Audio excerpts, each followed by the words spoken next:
Bem-vindos a mais um Última Análise especial de sexta comigo, Paulo Pozoloff Jr. e com o Francisco Scorsin aqui ao meu lado. Tudo bem, Chico? Com você? Tudo bem, graças a Deus. Prazer ter você aqui novamente. Bom, como eu e o Chico aqui gostamos de complicar a vida, de arranjar para a cabeça, como se diz, o tema do Última Análise especial desta sexta-feira é o policiamento cultural, tanto de fundo ideológico quanto o de cunho religioso. Você aí provavelmente sabe do que eu estou falando. É quando alguém ou alguém decide vigiar o que o outro lê, assiste ou ouve e que, com base nesses gostos aí, nessas preferências artísticas, tira todo tipo de conclusão sobre o seu, o meu, o nosso posicionamento político. É aquela cena absurda, mas infelizmente corriqueira. O sujeito abre um livro do Gabriel Garcia Marques no ônibus e você já pensa, comunista, claro. Ou então o cara, aqui ó, ouve Chico Buarque, Caetano Veloso, Maria Bethânia, Gilberto Gil, e esse aí só pode ser petista. E por aí vai. Será que existe, de fato, alguma correlação entre as preferências estéticas e o alinhamento ideológico? Será que eu sou comunista, por exemplo, por gostar de Jorge Amado, e eu gosto mesmo? Será que o Chico aqui, novamente, é petista por gostar do Gilberto Gil? Bom, a gente vai conversar sobre isso, mas vamos falar também sobre outro tipo de policiamento cultural. Nesse caso, o policiamento cultural religioso. Um policiamento que recebe um nome todo especial, farisaísmo. Aqui a lógica é parecida, mas vem acrescida de um alerta. Não leia, não assista, não ouça, senão você vai para o inferno. Por exemplo, não leia Dostoiévski. Por quê? Aí se misturam os vícios do autor, porque o Dostoiévski não era nada santo, e as dúvidas suscitadas pela obra dele. Vale notar que para o fariseu, na sua incapacidade de ser caridoso, não importa a intenção do autor. Se há algo que destoe de uma interpretação muito restrita da doutrina, não pode. Aliás, eu quero me ater a esse detalhe que eu considero o mais perverso do farisaísmo. Ele não faz distinção entre a intenção do Criador e a interpretação do público, inclusive a do próprio fariseu. Ou seja, se uma obra pode ser lida de modo ambíguo, se pode ser usada para justificar um desvio, ela já nasce condenada. O autor é acusado de conspirar contra a fé ou contra a ordem social, e o leitor é tratado como vítima passiva, incapaz de discernir, incapaz de resistir. É uma visão cínica e, sobretudo, sem caridade. Cínica porque parte do pressuposto de que artistas criam apenas para corromper. Que cada canção, cada romance, cada filme é um cavalo de Troia construído para seduzir os ingênuos e destruir a moral alheia. Sem caridade, porque nega ao próximo, a você, a capacidade de interpretar, de escolher, de separar o que edifica do que é descartável. O famoso joio do trigo. O resultado disso é um catálogo invisível, mas implacável de obras interditadas, oficial e extraoficialmente. Um índex paralelo fabricado por quem confunde zelo com paranoia. Para esse tipo aí de censor ouvir, sei lá, Legião Urbana é sucumbir à rebeldia, ler o Nietzsche é apostasia automática, assistir a um filme, sei lá, do Martin Scorsese é traição espiritual. Quando a gente sabe que no fundo isso aí é sempre medo. Medo da obra, medo da ideia, medo da imaginação, medo da liberdade. E é sobre esse medo político e religioso, ideológico e farisaico que a gente vai conversar no Última Análise de hoje. Chico, desculpa aí pelo tamanho da introdução, mas eu me empolguei, como você percebeu. Mas eu achei ótimo. Então tá bom, já muito facilita obrigado. bastante. Aliás, queria só dizer que quando eu falo ali do Scorsese, a gente comentou sobre o Scorsese na semana passada, né? O Silêncio. Não tem nada de ruim ali espiritualmente, né? Sim. Mas eu lembrei do famoso A Última Tentação de Cristo. Mas cancelaram também o Scorsese pelo silêncio. Né, teve um pessoal Por causa da cena da suposta apostasia, então o filme para eles acabou ali. Não teve sequência. E mais a Última Tentação de Cristo é mais forte ainda. Então, Chico, eu quero começar te perguntando se você já foi alvo de algum policiamento cultural de cunho ideológico, né? Já te chamaram de petista, de comunista, Já. de maconheiro, você que é um fã do Bob Marley. É, Bob Marley é bom, cara. Bob Marley é bom. eu não gosto muito de reggae, aqui é tudo a mesma coisa, assim, mas enfim. Não, eu entendo, mas tem os discos do Bob Marley que são bons pra caramba. E mais, eu queria saber também, aproveitando aqui a pergunta, se você já perpetrou em algum momento esse patrulhamento aí cultural, primeiro ideológico, vamos falar primeiro desse O ideológico. ideológico, Você tá. chamou alguém e falou assim, pô, esse Pozonoff aí, Leandro Saramago, esse é um comunistão. Cara, você sabe que eu não me lembro, sinceramente não me lembro de ter feito isso alguma vez na minha vida. Claro que internamente você faz isso, né? Faz, né? Você julga o outro por estar lendo algo, mas não no sentido ideológico. O meu é no sentido de como é que pode gostar de um troço tão ruim assim? Sabe?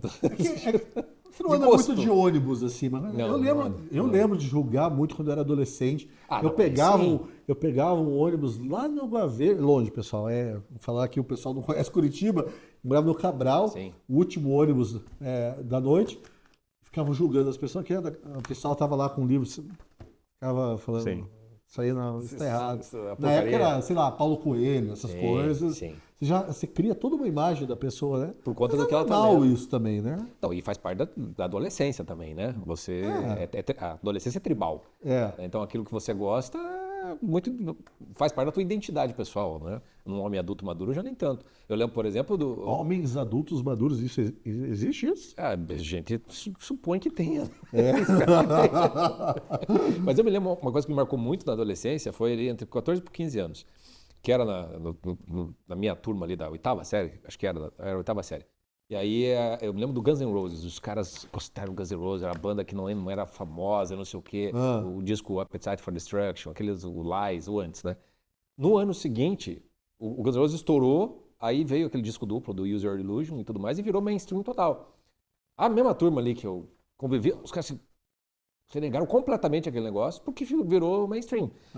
E aí eu falei assim, então eu só vou gostar lá em casa, não posso dizer pra fora. Eu me lembro da adolescência, muita coisa de eu gostar e... Não posso gostar desse negócio aí, porque isso aí vai parecer que eu tenho um gosto meio esquisito, entendeu? Falando de música, porque era Não, pra mas mim na mais música forte. eu acho que o policiamento é até mais incisivo, assim, né? Tinha isso Provável. muito, né? Lembra o punk? A briga de punk com os carecas do ABC, o João Gordo do Raso Porão é o traidor do movimento. Isso tem, mas isso é muito adolescente. Isso é uma coisa Chico, muito infantil. Deixa eu te fazer uma provocação que me ocorreu agora aqui. Desculpa, eu já pedindo desculpa adiantadamente, porque eu sei que você vai apanhar, independentemente do que você responda. Do quê? Mas o Olavo não fazia muito isso, assim, não tinha essa coisa. Eu lembro ali, eu tô lembrando assim de cabeça, tinha uma coisa dos Beatles, Beatles era coisa de comunista. Sim, ele falava que as letras eram feitas pelo Adorno. Tinha. É que o Olavo tinha aquela característica de chegar com um tiro de escopeta, né? Eu particularmente gosto, acho bom isso, assim, né? Lançar a discussão, a Sim, bomba, sim. se virem aí com isso. Eu até, aquele negócio do terraplanismo, não é legal, você joga lá uma coisa que não faz o menor sentido e obriga a pessoa a pensar. A parar pra assim, pensar, né? Mas Pra não pensar. dá certo. Né? Mas não, eu acho que... Eu não me lembro, assim, de ser específico de alguma coisa, de alguém, assim, que o Olavo tenha feito. Mas minha memória que eu lembro talvez disso, seja eu lembro muito- da briga ali com os baianos ali de sempre, o Chico Buarque, essa turma de sempre. Mas- Eu lembro do negócio dos Beatles, eu não sei se na literatura, no cinema, ele também dava esse tipo de opinião, sei lá, Harry Potter, coisa assim.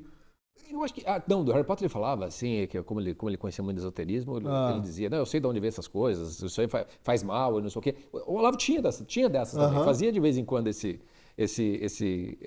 jogo, vamos dizer assim, né? Mas eu me lembro também, é curioso, né? Tem uma vez que o Olavo fez uma playlist de músicas que ele achava que essas são boas, né? Dele, assim. Aquilo é uma porcaria, cara. Tinha coisa boa, mas tinha tanto assim. Não, cara, as músicas da época dele, entendeu? Que ele gostava quando era moleque. Isso aqui, não, o Olavo, você tem um gosto, cara. Não me vem com o negócio que você é bom pra alma, que não sei o que e tal. Lembro de uma... qual que era uma música? Era uma música clássica que falou assim, escuta isso aqui te deixa mais inteligente. Os negócios assim. E tinha nego que ficava escutando Mas aquilo o tem dia gente que inteiro, tem curso com essa ideia então, hoje em dia. porque tem essa coisa do policiamento, tanto não faça aquilo, como também faça isso, né? Consuma tal coisa, né? Porque isso aqui daí tá mais ou menos seguro. Então, tinha isso. O Olavo tinha um pouco disso, mas eu não sei se era no sentido de policiamento ou era no sentido de uma certa autoridade que o Olavo tinha sobre muita gente, na qual muito do que ele falava soava como se fosse uma ordem ou um mandamento, entendeu? Eu acho que era mais recebido dessa maneira do que ele tinha essa característica, intenção, assim, entendeu? Eu acho que era mais ou menos assim, mas eu, particularmente, várias coisas eu falei, talvez isso aqui não seja... Que ele falava isso há 20, 34, 30 anos atrás, eu falei, não, talvez então melhor não ler, porque não deve ser bom, né? Agora, tem coisa, por exemplo, que ele dizia que era boa, que, por exemplo, os livros de René Guénon. O primeiro livro do René Guénon que eu fui ler, emprestando a biblioteca da PUC do Paraná, que era O Reino da Quantidade, eu comecei aquele negócio, li aquele negócio, cheguei na página 70, eu estava adorando aquele negócio sem ter entendido uma única palavra. Aí eu falei, esse troço, isso aqui é sedução, cara, isso aqui não é para mim, eu vou parar com esse troço, entendeu? Perigoso, né? Eu falei, muito mais perigoso, eu não quero contato com isso aqui. Aí só fui ler René Guénon muitos anos depois, quando aí eu tinha uma certo anticorpo, vamos dizer assim, para lidar com essa dimensão da obra dele. Então essa parte do policiamento tinha mesmo, assim. Eu não me lembro assim, de ter feito esse policiamento, fora essa parte da adolescência, já na vida adulta, assim. Tem coisas assim que talvez a maturidade tenha me dito. Eu sempre digo assim, o que você acha do autor fulano e tal, ou do não sei o quê? Daí eu falei assim, eu não li. E de fato tem muita coisa que eu não leio para não precisar ter opinião, para não ter que policiar ninguém a respeito de nada, a respeito daquilo. Eu tento me conter com relação a isso. Mas talvez tenha feito já sem muita intenção de policiar, mais para ser do contra, mais para ser o chato. Eu acho que eu tinha isso, sabe? assim, ali no começo do século XXI. Já faz tempo, né? Eu lembro que tinha uma coisa assim, 25 meio, anos. sei lá, com Saramago, assim. Esses dias eu peguei um Saramago para ler, eu falei assim, isso aqui é bom, assim, mas... Eu tô lendo que bobagem. O Ano da Morte de Ricardo Reis, tô achando um belo livro, cara. Comunista. Total. Mas você perpetrou várias vezes isso? Não, então, depois na segunda parte do nosso programa, quando a gente for falar desse policiamento cultural religioso, eu confesso que sim, logo depois da conversão, assim, mas me disseram que isso é meio normal. Você fica meio... Agora, ideológico... então vou deixar para falar lá também. Vamos deixar para falar Porque isso. Do ideológico... Continue assistindo a gente, daí daqui a pouco a gente fala sobre isso. Chega nisso. Como é que é o João Kleber? Fala, para, daqui a pouco vamos saber. Mas assim, ideológico não, mas de tirar conclusões, isso aí acho que ainda faço. Julgamento eu tiro, do assim, outro, tipo né? assim...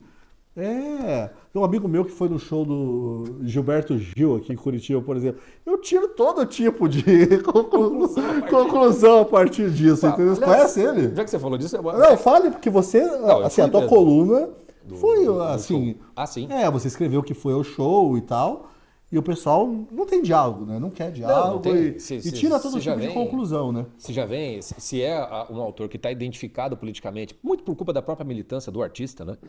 As pessoas têm extrema dificuldade para discernir o autor da obra e, portanto, dos textos que eu fiz 2, né? Do Gilberto. Pô, 2, Chico, aí é demais, que um foi para a editoria de cultura e aí o outro eu fiz a crônica que deu tempo no show, né? São 2 contextos diferentes. Mas os 2 textos, comentário, não consigo nem escutar, esse sujeito, não sei o quê e tudo mais. Aí, obviamente, você vai junto na leva, né? Eu lembrei um alvo recente que eu fui desse patrulhamento, que foi com Antônio Calado. Eu escrevi que eu li Madonna de Cedro, que é maravilhoso. Madonna de Cedro, do Antônio Calado, um livro. Qual que é o outro livro dele, então? Quarupi. O Quarupi, Tem o Quarupi. Então é esse aí que eu li. Tem Antes do Baile Verde também. Eu só li o Quarupi, que é um catatão. Que é um bom livro. Bom livro. Eu li esse quando eu era adolescente, eu lembro que eu devorei o livro. Talvez tenha que... Da década de 70, né? Acho que assim. Reler. Mas diz que não pode, porque não pode? Tem teologia da libertação ali, não tem? É um padre que vai pro... Enfim. Mas eu li Madonna de Cedro, que não tem nada de política, nada. É um livro... Pelo contrário. É um romance. É um romance que tem... na verdade, o conflito ali é espiritual. Teria. Mas o pessoal, não, porque você escreveu isso aí para acenar pro pessoal do Leblon. Assim, não, meu amigo, eu escrevi Eu isso acho para muito você, engraçado quem isso, sabe, cara. ler esse livro e ter o mesmo deslumbre que eu tive lendo o livro. Não porque não tem que acenar para ninguém, graças a Deus. Mas enfim, é isso que eu lembrei. Agora, assim, eu nunca vou dizer, não leia isso, porque o cara é. Não dá, né? A gente já falou isso Não dá, milhões de vezes aqui não dá, nesse programa, né? não dá. Que se a gente for ler só autor que pensa igual a gente, não vai ler ninguém. É só E ver assim, essa confirmação, né? Ou você só vai ler sempre a mesma coisa. sim, Não me pega. Se a gente fosse fazer esse programa aqui, acho que uns 20 anos atrás, acho que uns 20 anos atrás, muito provavelmente ele ia te dar vários exemplos aqui disso, mas eu realmente se perdeu no tempo, assim. mas do Se eu que? fiz. Você dá exemplo de. Tipo Você de ia falar assim, não policiamento. leia aí? Não, é porque tem a coisa do policiamento e tem a coisa da autocensura ideológica. Ah, Porque tem. como você sabe que você pertence a determinado grupo, seja porque você realmente quer pertencer, seja porque as pessoas te colocam ali, naquelas caixinhas, Sim. naquelas etiquetas, então você mais ou menos sabe mais ou menos como manejar. Então, eu acho que mais pra frente a gente até vai conversar disso, mas eu tenho. É uma coisa meio natural minha, assim. Se eu tô, por exemplo, religiosamente falando, se eu tô numa turma que é muito carismática, eu sou um tradicionalista ali. Mas se Aham. eu tô com os tradicionalistas, cara, eu viro carismático muito rapidinho, Você é cara. do contra, né, Chico? Não é o do contra, cara. Não é o do contra. É uma coisa de deixar a coisa aberta, entendeu? Aham, eu entendo. Pra não fechar. Aham. O único lugar que eu sou fechado é com o time de futebol. Só. Entendeu? Se eu tô na minha torcida, eu Eu não ainda quero. vou te convencer Entendeu? a virar o coxa branca, ainda Não, quero não ver há a isso. menor possibilidade. Bom, e assim, qual o seu maior ou preferido, né? O seu pecado ideológico preferido hoje? Aquele cara assim que você sabe que não comunga nada com você, das suas ideias políticas, que vão te julgar mal porque você está lendo, ouvindo ou assistindo Tô um filme. gostando. E, pô, tem vários, cara. Cara, Mas é que deve ter vários, mas você gosta de Pink Floyd, não gosta? gosto. Pink Floyd O Roger Waters, em é, particular, né? é. O Roger Waters. O Roger Waters é um bom exemplo, porque ele é detestável. Ele é um sujeito muito intragável. E ainda assim, a música eu escuto, né? Tem outros ícones da esquerda, por exemplo, o Bruce Springsteen, que eu sou fã desde Eu também, moleque. eu também. Escuto pra caramba. É. Acho que meu pecado ideológico está mais na literatura ultimamente, porque o que eu li de, tipo, o Ariano Suassuna, que é um cara de esquerda, o Gabriel Garcia Marques. que eu Ariano leio- Suassuna leio- de esquerda? Sim. Para os padrões de hoje, né? Não, Ele já da foi- época mesmo. Defendi já o foi Lula ali. desde sempre. Hã? Defendi o Lula desde sempre. É que o É que o Ariano nacionalismo é um dele, nacionalismo ele- aristocrata, entendeu? É uma outra pegada. Aham. O Ariano certamente seria cancelado hoje, com essa esquerda meio virada do avesso, assim. Ele seria cancelado pelo direito também, né? Porque eu lembro dele falando lá da Disney. Isso é bobagem. Exato. Daí hoje se fala do negócio do visto, Não, que ele estaria tiraram o defendendo o visto. Lula hoje, certamente. Muito provavelmente estaria defendendo o Lula. Então, tipo, sabe, ler essas figuras, né? Também o pecado ideológico para dentro da bolha intelectual, né? Então, por exemplo, ler a poesia das miudezas lá do... Como é que é o nome dele? Manuel de Barros? Do Manuel de Barros, por exemplo, que tem um monte de coisa que eu acho muito ruim, mas tem coisa que eu gosto de ler daquilo ali. Então eu gosto muito, mas talvez o meu pecado ideológico, já faz tempo que eu não faço isso, porque meio que perdeu a graça também. Mas o meu pecado ideológico preferido não é exatamente um pecado, mas era uma pegadinha ideológica. Ah. Muitas vezes, principalmente na época que o Facebook, só tinha o Facebook, eu costumava, ou mandava por e-mail, ou eu postava um texto voltado para o pessoal que era para a direita, e aí embaixo eu assinava Gabriel Chalita. E era um texto do Olavo de Carvalho. Nossa! E fazia um texto do Gabriel Chalita e assinava Olavo de Carvalho. Cara, era batata. As pessoas, elas não sabiam ler o texto, não sabiam lidar com o texto. Elas precisavam da referência do autor. Aham. Então o texto do Gabriel Chalita era um horror. Como estava o nome de Olavo de Carvalho, que coisa mais maravilhosa, que coisa linda que o professor escreveu, não sei o quê.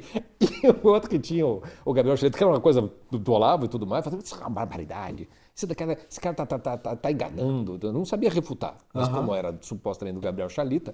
Então essa era a coisa mais Você já divertida, reproduziu isso cara. na Gazeta do Povo? Não, ainda não. Então eu vou sugerir para você, senão eu vou pegar essa ideia para mim. Cara, é muito bom, mas é que eu não tenho mais saco para ficar...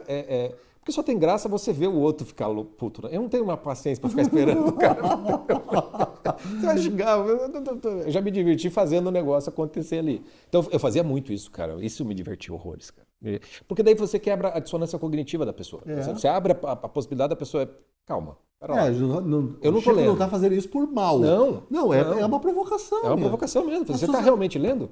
Ou é só viés de confirmação? Não querem muito ser provocadas, né? Eu tenho a impressão. Eu lido com provocação o tempo todo também. Você tenta essas provocações, mas você tem um intervalinho, né? 2 ou 3 provocações a pessoa já te botou, é comunista, é isentão, e essa provocação já não atingem ela. Infelizmente é o tempo que a gente vive. Mas essa coisa aí dos autores trocados é uma boa, né? me interessou, vou pensar. Fica à vontade. Mas assim, tem uma relação, né? Às vezes tem uma relação entre a preferência estética da pessoa e a ideologia, né? A gente, uma afinidade. Assim, sim.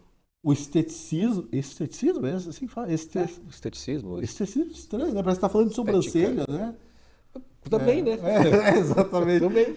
Mas estetismo, é uma marca, né, da esquerda, assim, muito, né? Essa identificação estética, né? Não só cultural, mas também, assim, você vê, não tem aquela coisa da mulher de franjinha, tem uma...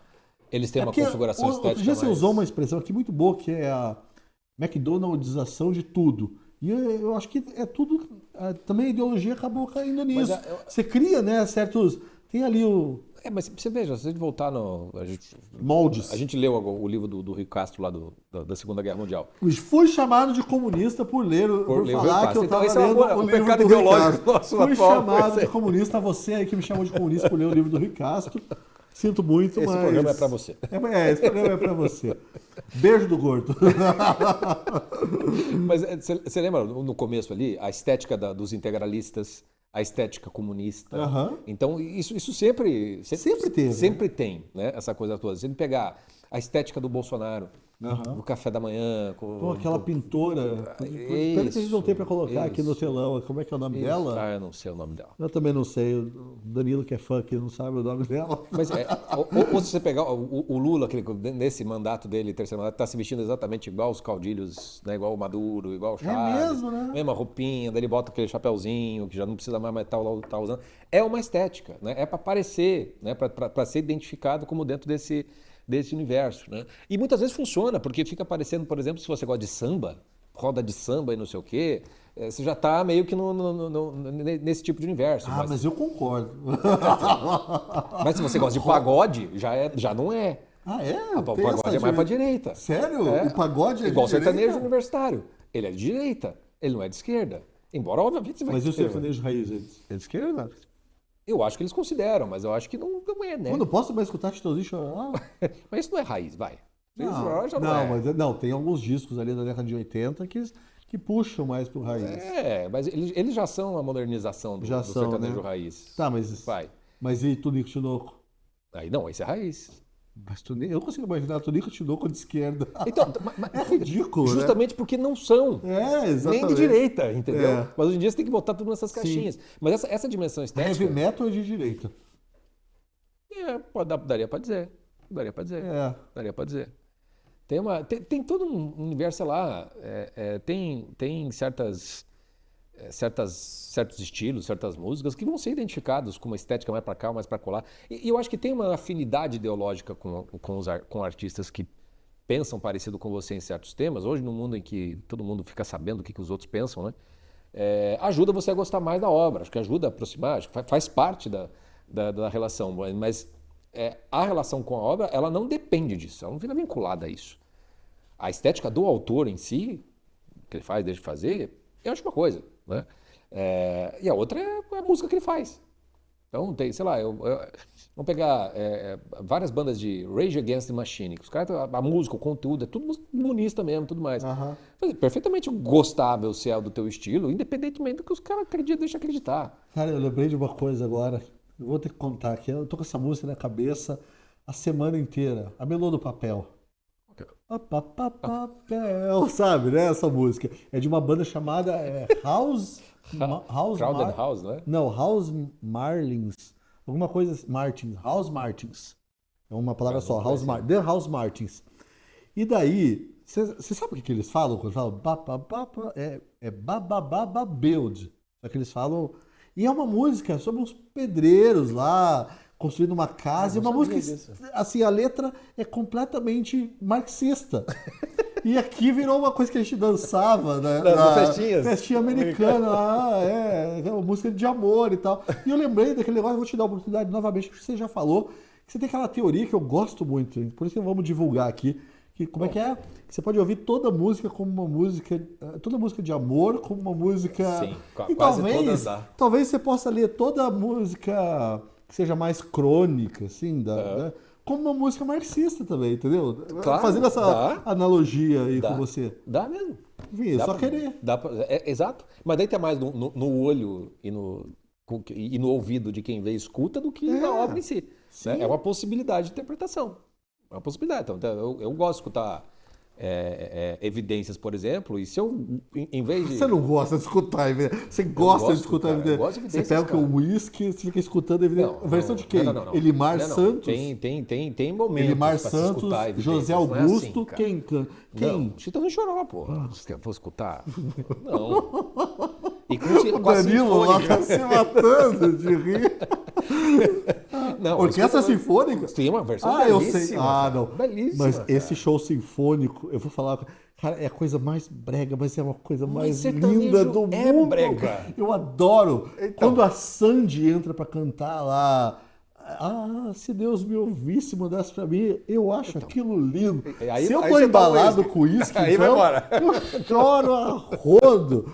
Não, mas se você pega a música Evidências, é um relacionamento tóxico, é um troço errado entre seres humanos. Mas se você parar para prestar atenção numa alma que se entrega para Deus, aquela música fica paradisíaca. Sim.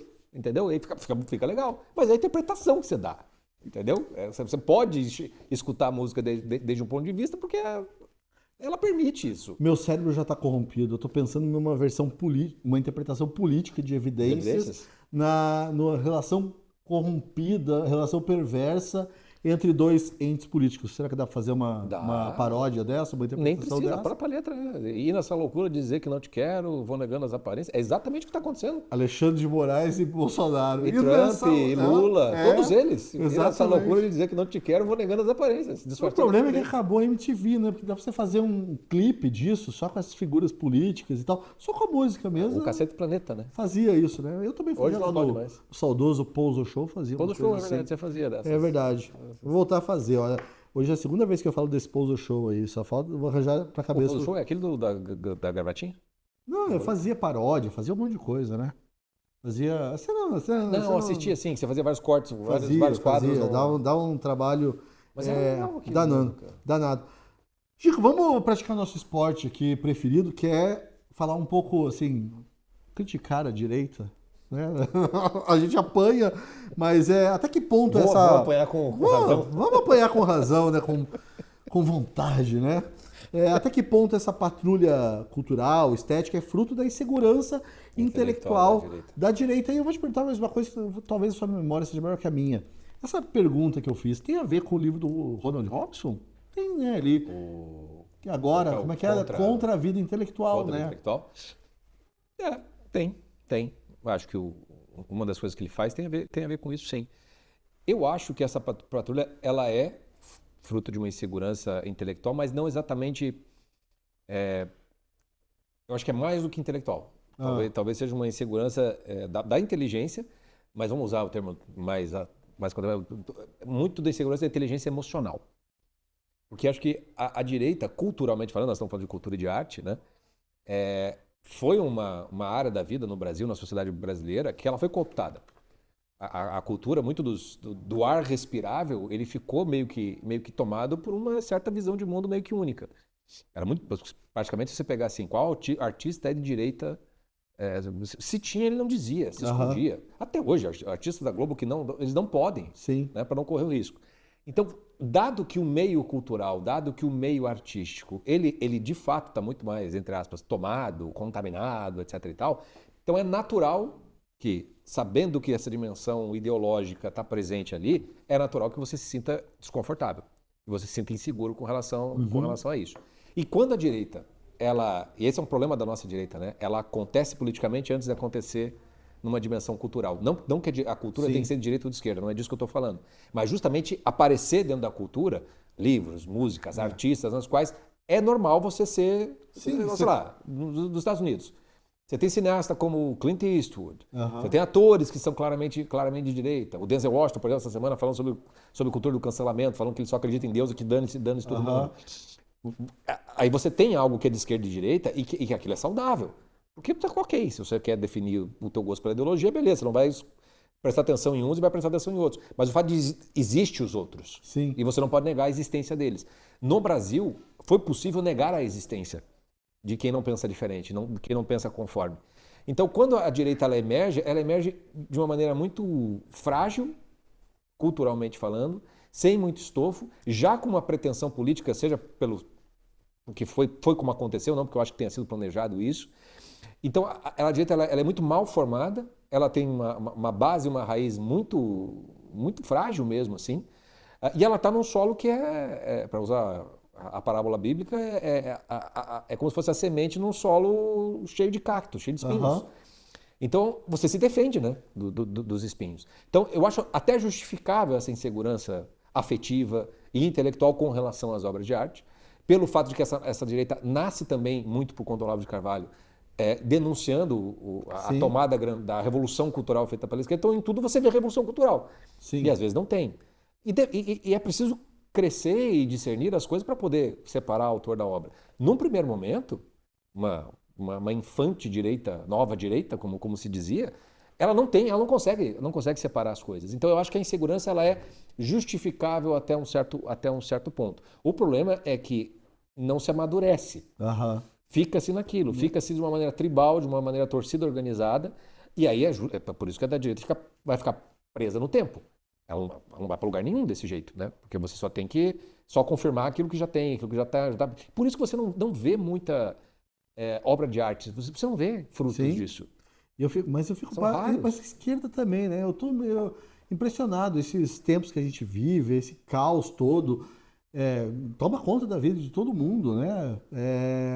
Mas eu tenho a impressão de que isso não está sendo registrado, pelo menos nenhuma obra contemporânea, eu não vejo nenhuma literatura, nem de esquerda, assim, que esteja registrando de fato o que está se passando na cabeça das pessoas. Sabe, não estou falando aquele registro da crônica, isso eu faço. Entendi. Mas romances, por exemplo, mesmo assim, os romances que fazem sucesso entre a esquerda, ou é identitário, aquela coisa histórica. O problema da esquerda é outro. Mas ela assim, se fechou nos temas. Exatamente. E ela só fala daqueles temas e de uma maneira proselitista. Então ela meio que abandonou a cultura, de certa maneira, a esquerda. O que é uma oportunidade, talvez. Exatamente. Exatamente. Enfim, aí o pessoal tem que ver se... Mas aí você vê a tomada do meio, né? Quantos filmes de direita, entre aspas, conseguem surgir e aparecer. E quando aparece, é nichado numa Brasil Paralelo, em que a bolha que assiste, mas você não... O duro, Chico, é que assim, você falou assim, quantos filmes de direita? E eu pensei assim, nossa, se alguém chegar pra mim e falar assim, cara, você tem que ver esse filme é de direita, eu já vou ficar com atrás. Mas é o que acontece. Né? O Sound of Freedom, Nefarious, que são daquela... um estúdio Angel Production. Isso. É separado ali, ele já vem com esse carimbo. Pois é. Só que quando você assiste assim, cara, Sound of Freedom, se tivesse passado na década de 80, seria mais um rambinho, entendeu? Pra passar na sessão da tarde. É só isso. Mas aí quando você bota, você tem que assistir. É um rambinho. Eu segurei aqui, mas é um rambinho, cara. É um filminho, entendeu? Não é grande coisa assim. The Fires é o filme do demônio palestrinha. Quase não tem filme. É só o demônio falando. Todo palestrinha é mesmo o demônio, cara. Né? Aquele cara palestrinho. Aí nós estamos... Você é palestrinho? Não, mas o que nós estamos fazendo aqui? Ixi, então tá isso, você sentiu. Ô Chico, falando ainda dessa patrulha, desse policiamento, vou fazer aquela pergunta agora que é para todo mundo chamar a gente de isentão. Patrulha cultural de direita não copia justamente o pior da esquerda? Porque teve, né? A esquerda tem. A esquerda tem. E foi muito forte esse patrulhamento cultural ali na década de 70, né? Muito forte. Inclusive da música, né?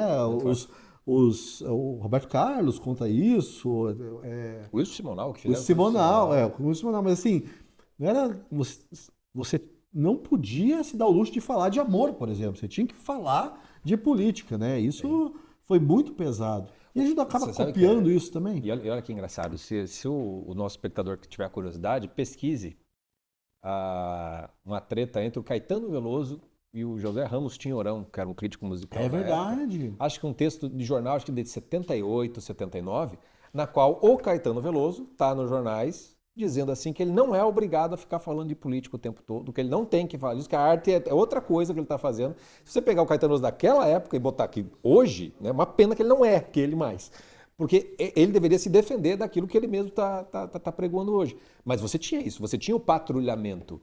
A MPB patrulhava a Bossa Nova, a MPB patrulhava o rock. O Ney Mato Grosso, agora assistiu o filme também, Também foi reclama patrulhado. disso. Foi Também. patrulhado que não... Então, sabe qual é a diferença das patrulhas? É que a esquerda patrulha em vista de uma finalidade. Quer dizer, a arte tem de servir a uma ideia de mundo que vai ser construído, e a parte da arte ela é quase que rebaixada a um nível de propaganda dentro do... embora eu acho que é propaganda. É propaganda. Né? Na direita, ela não é com relação a isso. O patrulhamento da direita não é fundamentado numa espécie de ideal, de finalidade, para se alcançar. Não, ela é toda baseada no medo. Entendeu? No medo de você ser contaminado, de você ser corrompido, de você ser convencido, de você ser levado para o lado negro da força. Você já escreveu sobre isso? Não. Então escreva, porque eu achei muito boa Mas eu acho isso. essa sua ideia. Na direita. De vez em quando você faz umas coisas boas, Chico. Obrigado. Mas sério mesmo, eu acho que você tem que escrever sobre isso. Eu nunca tinha Mas para a falado, Gazeta né? do Povo, daí também, para o pessoal. Eu não escrevi essa semana, quem sabe eu escreva disso, então. Pronto. Pode ser uma boa ideia. Eu não escrevi nada essa semana ainda, então eu posso pegar essa ideia. Eu te dou ideia. Chico, que tipo de identidade política se constrói quando até o gosto cultural precisa ser policiado? Eu gostei dessa pergunta. Você gostou? Eu não entendi a pergunta que eu fiz, para ser bem sincero. Eu li agora, eu faço o roteiro com alguns dias de antecedência, e eu não lembro. Eu estava pensando quando eu fiz essa pergunta, mas que bom que você gostou, então desenvolva aí, eu vou escutar com interesse. Porque quando você tem do gosto cultural e você é policiado nisso, naquilo que você gosta, você não deixa de gostar, você não tem como haver uma educação, por exemplo, uma formação, porque nada parte de uma maneira espontânea, onde a obra te afeta de alguma maneira e você tem condição de daí examinar se essa obra é boa mesmo, se você está gostando só porque, sei lá, te deu gatilho, lembrou alguma coisa, alguma projeção sua. Tem uma dimensão, dessa dimensão artística existencial, mas também coletiva, né, na qual você consegue visualizar aquela frase que a gente citou no programa passado: nada está na política de um país que não esteja antes na sua literatura ou na sua cultura. Então, quando você tem uma cultura que ela é o gosto geral e, de certo modo, a própria realização das obras está policiada, então você já está construindo a ditadura do futuro. Então, não há como a identidade política, ela vai ser uma identidade política totalitária na alma e de força para fora, de imposição para fora. Onde você vai ter que ter uma identidade política que gera um movimento inquisitório, na qual você fica policiando para ver quem está de acordo ou quem não está de acordo.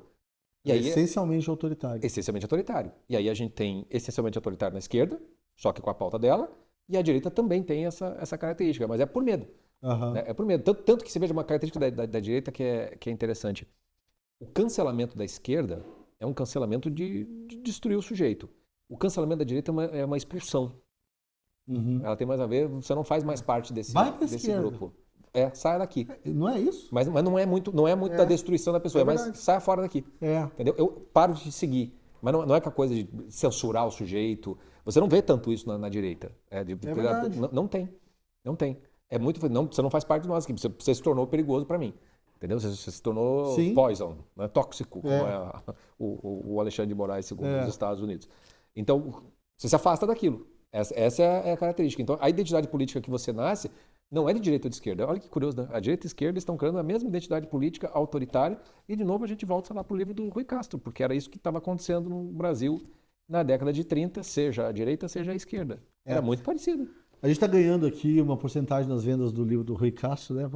Podia, né? Não, mas é um livro muito bom mesmo, recomendo, que é o Trincheira Tropical, né? Trincheira Tropical. E não tem a menor chance do Rui nos assistir, porque o Rui é um Não. desses contaminados que provavelmente nos acha uns Exatamente. integralistas. E é uma pena, eu já conversei com ele, um cara super gente boa Eu imagino, e tal. eu imagino. Acho que seria. Bom, não vou dizer que ele é bom pra gente tomar uma cerveja, porque ele é um alcoólatra e não bebe. Não bebe mais. Não bebe há muito tempo. Mas que bom que você gostou da pergunta e gostei da sua resposta para a minha pergunta. Agora, Chico, eu vou falar uma coisa que está quicando aqui nesse programa já há algumas semanas. A cultura é um território hostil, um território inimigo para a direita? Para a gente falar do pessoal que é francamente contra a cultura, né? Eu acho que é tão confuso, é anti-intelectual, exatamente. Também. Porque é policiamento de um lado, a pessoa fica perdida, você quer saber de uma coisa? Então não assiste nada, não vê nada, não ouve nada, vamos só consumir livro de não ficção, só documentário, nem só história baseada em fatos reais. Eu tenho uma raiva de história baseada em fatos reais ultimamente. Não é nem isso, cara. Não, então, mas assim, ou nem isso. O que eles consomem é YouTube e notícia vindas de dentro da direita. Então, seja da Gazeta do Povo, seja da Revista Oeste, seja do Brasil Paralelo, seja não sei o quê. E assim, 24 horas na veia. Eu tendo a ver isso como uma coisa. Tudo bem, a gente fala, putz, é lamentável. Mas também é normal, né? Porque o ambiente de medo. A gente tem tanto medo de pisar Cara, a gente que escreve aqui já tem esse medo, né? Putz, às vezes fala, nossa, vou escrever isso aqui, ai, caramba, fico pensando 10 vezes, já estou me autocensurando. Imagina para a pessoa que não tem formação ou não tem essa pretensão de fazer alguma coisa, de criar alguma coisa, é mais fácil. Ela tem o ímpeto, o ardor, mas não os meios, né? Sim. E rola um medo. Pô, imagina, eu vou chegar ali na mesa do bar com meus amigos, vou falar que eu vi tal coisa, o que não vão pensar de mim. É normal, é mais fácil, mas é tudo uma porcaria. Não faço, para se defender. Não consumo nada disso. É um território inimigo por conta do que a gente estava falando há pouco. A dimensão cultural no Brasil ela foi sequestrada, de certa maneira. Então ela se torna mesmo um território inimigo. Né? E por isso que eu acho que tem a justificativa de você ficar muito com o pé atrás com relação a qualquer artista, qualquer obra, onde você fica esperando para ver se tem algum tipo de mensagem sendo passada e que não bate, não casa muito com aquilo que você pensa. Então, é o menor sinal de que aquilo não casa com o que deve ser o certo, que você tem uma visão do que deveria ser o certo, aquilo tem que ser jogado fora para não correr nenhum risco de impureza, vamos dizer assim, entrar. É um negócio meio tribal mesmo, né, nesse sentido. E por isso, uma tribo que vai no território inimigo faz um acampamento defensivo, né? Uhum. Dentro daquilo ali, para não se contaminar da região. Então, eu acho isso mesmo. Acho que já tem os seus, vamos dizer assim, é um território inimigo, mas que tem alguns espaços mais ou menos conquistados onde você pode mais ou menos transitar, mas é justamente dentro desses espaços que essa dimensão da autocensura acaba aparecendo, porque não são espaços ainda verdadeiramente livres. Uhum. Eles ainda são muito defensivos, né? Seja da ameaça externa clara, seja da ameaça interna que ele acha que está velada e que pode ser um perigo, então melhor expurgar antes de qualquer coisa. Medo, né? Eu acho que essa palavra é que define. É bom que já encadeamos aqui para a próxima pergunta, porque eu estava pensando, essa pergunta eu sei porque que eu fiz. Eu estava pensando nisso, né? Desse medo profundo de ser seduzido por ideias que são perigosas. Você acha que tem isso? Assim, muita gente tem medo de abrir um livro do Saramago e virar ateu, de abrir um livro do Jorge Amado e virar comunista. Assim, e vou combinar, é sedutor. Sim.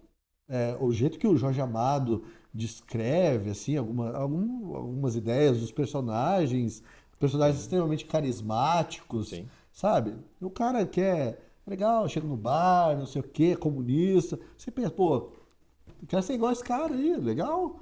Pega todas as mulheres, o Jorge Amado tem muito disso. Sim.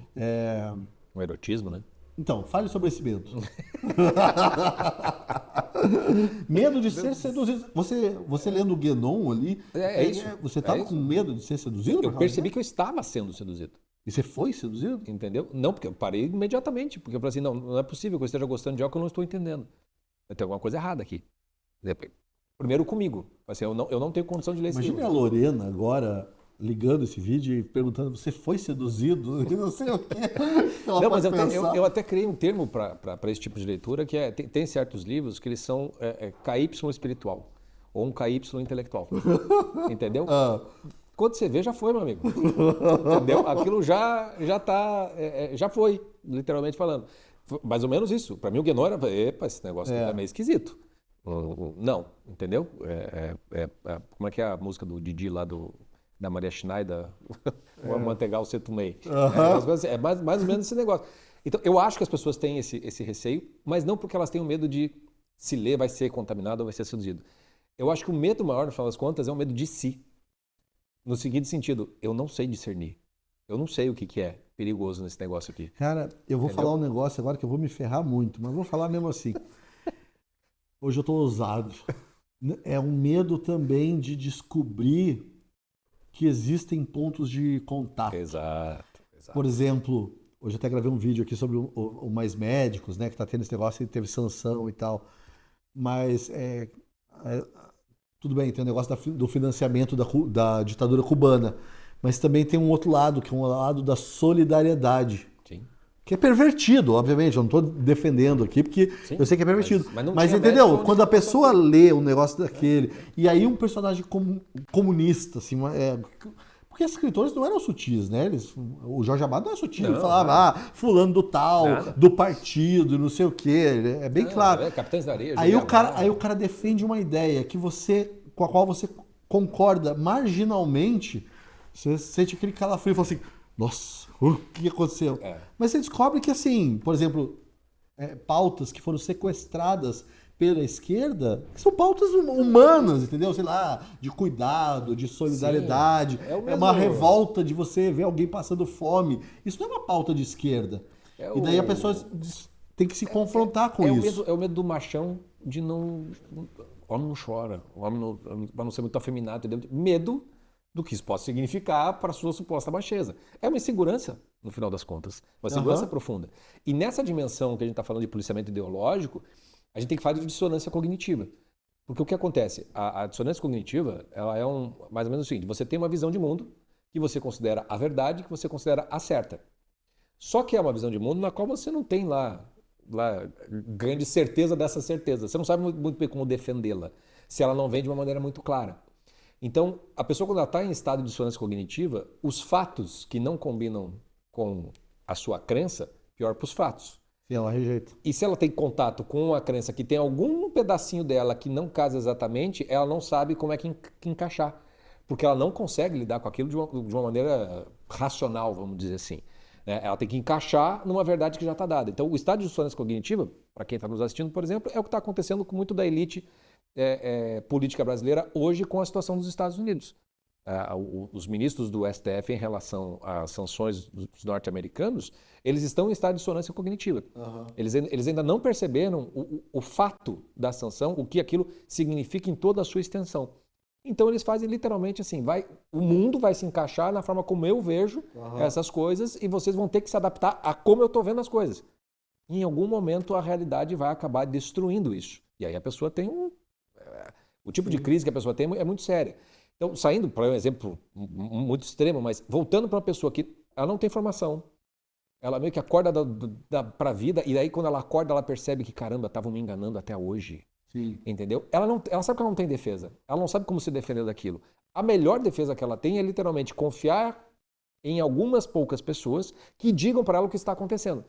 É por isso que tem um monte de celebridades na direita hoje em dia, que o que quer que essa pessoa faça, fale e venda, as pessoas estão comprando e aceitando e defendendo daquilo tudo, porque assim, eu confio nesse cara, eu confio nessa pessoa. Muito do mito em torno do Jair Bolsonaro, veja como é difícil para pessoas, estou falando de pessoas mais simples, mas o Bolsonaro, por exemplo, quando ele surge como um outsider, quando ele é contra o Centrão, ele se elege, ele passa uns 2 anos ali tentando fazer o governo dele sem o Centrão, porque o Centrão era o grande vilão da Lava Jato, do Mensalão, etc. e tal. Para a sobrevivência política, ele vai para o partido do cara da Lava Jato. Tá cheio de políticos do Centrão ali, no qual o Jair Bolsonaro depende dessas pessoas. Como é que você lida para ir bater no Hugo Mota hoje em dia lá, ou no Alcolumbre, que foi eleito os dois com base no Bolsonaro? Então você joga fora eles. Mas eu não critico a figura, que também tem elementos criticáveis. Só que quando você vai fazer isso, esse teu conjunto de crenças e valores, ele precisa ser melhor. Sim. para você defender valores e crenças, e não exatamente uma pessoa que supostamente encarna esses valores e crenças, e por isso, seja lá o que ela faça, vai estar sempre certo para você. No fundo, é uma insegurança de personalidade, e é uma insegurança de educação mesmo, de formação mesmo, política, Segurança inclusive. intelectual, né? Uma segurança intelectual.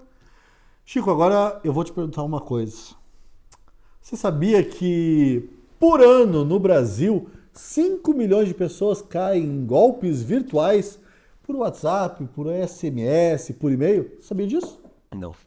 Pois então. Não sabia. Foi pensando nisso, na sua proteção, até porque os golpes estão cada vez mais sofisticados, que a Gazeta do Povo está oferecendo o curso Na Mira dos Golpes, com o delegado Emanuel David, especialista em crimes cibernéticos. E esse é apenas um dos vários produtos com o selo de qualidade Gazeta do Povo a que os assinantes têm acesso. Tem o curso sobre o conservadorismo aqui do Chico. Isso eu fui policiado. Você foi policiado? Sim, por causa do curso, sim. Eu lembrei. Daqui a pouco você conta então. Tem o curso sobre liberdade de expressão, que é do chefe. Tem toda uma biblioteca de e-books. Tem os melhores colunistas do país, do mundo, do universo. Enfim, assinar a Gazeta do Povo é só vantagem. E também, como eu não me canso de falar, é apoiar um jornalismo baseado em convicções. E Chico, sabe quanto custa a assinatura da Gazeta do Povo hoje? Não. R$1, Chico. R$1 por mês nos 3 primeiros meses. Essa é para você que está quase assinando, quase, mas quer experimentar um pouquinho, quer degustar a Gazeta do Povo antes de ter certeza e virar nosso assinante. Olha, vou te falar, hein? Eu duvido e eu dó, como meu pai falava, que depois de assinar a Gazeta do Povo você vai conseguir viver sem ela. Então, não deixe para amanhã nem para depois de amanhã. Assine a Gazeta do Povo pelos links que você encontra aí na descrição e no chat ou pelo QR Code na tela. E enquanto você assina, a gente volta a conversar aqui. Sabe que por R$1 não dá nem para a pessoa acusar de ser golpe, né? Porque não, óbvio que não. É um valor simbólico, evidentemente, para o pessoal conhecer a Gazeta do Povo. Chico, conta aí o seu policiamento desse curso dos conservadores. Ele foi usado para me policiar. Né? Então, eu não me lembro agora qual foi dos artigos. Foi algum que supostamente irritei a turma da direita ou falei alguma coisa. E aí nos comentários a pessoa vê, e aquele teu curso que é uma porcaria, você tá tudo errado, você fez não sei o quê, e tudo mais. E acho que na época do próprio curso mesmo, dos comentários que eu recebi por rede social, porque as pessoas imaginavam que seria um curso de ordem política. E eu fiz um curso mais no sentido filosófico, mas no sentido meio socrático. Tipo assim, né? Conservar o quê? Né? Sim. Por exemplo, o aborto foi aprovado no Brasil. Eu não posso falar as palavras, senão já cai. Foi aprovado no Brasil. Quem defende não vai querer conservar a lei? Não é uma pessoa conservadora? E se eu quero, então, melhorar isso, progredir a legislação, proibindo de novo isso, que é um mal? Eu não sou um progressista? Então, boa parte do curso foi baseado nessas coisas assim, tirar da caixinha, dessa dissonância cognitiva. Você também é louco, né, fazer esse tipo de pergunta? Então, aí a pessoa vai assim, né, aí entra nesse negócio que você falou assim, esse cara tá de sacanagem comigo, entendeu? Tem alguma pegadinha nesse negócio aí, que no fundo ele tá querendo dizer que é tudo meio que a mesma coisa. Né? A gente cai novamente no medo, né, na desconfiança. As pessoas estão muito desconfiadas, elas acham que a gente está aqui, que a gente está recebendo dinheiro do George Soros, ou do PL, ou do Luciano Hang. Alguma que, aliás, coisa. Não patrocina a Gazeta. Exatamente, Luciano, queremos o seu patrocínio. Inclusive, pode patrocinar esse programa aqui, eu não vou reclamar, não. Pode trazer, pode ter uma estátua. Mas as pessoas estão muito desconfiadas, acham que, assim, tem sempre uma intenção por trás. E não tem, né, cara? A gente tá aqui dando a cara a tapa, a gente apanha, a gente recebe aplausos também, a gente tá querendo conversar com o pessoal aí. Criar esse diálogo mesmo, que é uma dessas convicções da Gazeta. Né? O poder do diálogo para poder despertar a razão das pessoas. Exatamente. Chico, agora a gente vai entrar na parte mais divertida e arriscada do programa e talvez a razão, né, desse programa. A gente falou de política, a gente sabe que você gosta de política bastante, mas esse programa aqui nasceu da constatação de que havia um policiamento cultural de cunho religioso bastante forte, né? Vou citar aqui alguns exemplos. Olha, esse é um exemplo. Até hoje eu não sei se é real ou não, mas só de eu não saber se o tweet é real ou não, já diz muito sobre ele. Tem um tweet que circula aí nas redes sociais, Clássico, diz, né? clássico, em que a pessoa pergunta, né, se driblar é pecado. No futebol. Porque É, você está enganando. exatamente. E a pessoa responde isso, né? Uma outra pessoa, não, à luz do Responde, tomismo. como se fosse a Suma Teológica. Exatamente. Ponto um. Por que então, seria? driblar é pecado. Se vocês é um jogador de futebol cristão, não drible.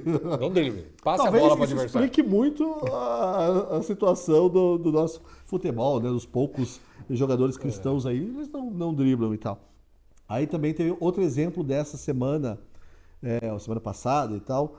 Eu vi uma moça que fez laqueadura com 22 anos. E daí ela deu publicidade a esse feito, assim, como se fosse uma coisa maravilhosa, e colocou ao lado Machado de Assis, aquela famosa frase final, né, do Brás Final, Cubas. a última frase. A última frase, dizendo que não tive filhos, não não deixei a ninguém o legado da nossa miséria. Se não me engano, é uma coisa assim, a frase do Machado de Assis. Aí, o que aconteceu?